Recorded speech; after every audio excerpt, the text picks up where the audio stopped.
নমস্কার।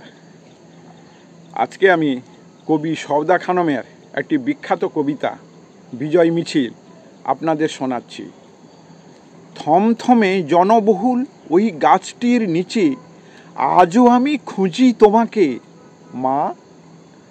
সেই ভয়ার্ত আর্তনাদের কালো রাতে আমি আর তুমি ঘুমিয়েছিলাম নীরব সবুজ ছায়া ঘেরা কুঁড়ে ঘরে। হঠাৎ চারিদিকে গুড়ুম গুড়ুম গুলির শব্দ, ভেঙে গেল আমাদের ঘুম। চেয়ে দেখি তুমি হানাদারের কবলে। বালুচরে তখনও অনেকে কাঁপছিল, স্বজন বিহনের কান্না আর আকুতি। তোমার পবিত্র আত্মা করল হরণ ওরা। তারপর তোমাকে খুঁজে পেলাম নিসর্গ সকালের খোলা নর্দমায়।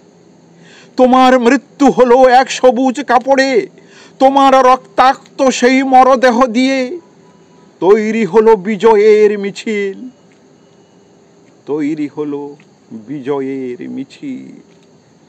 নমস্কার।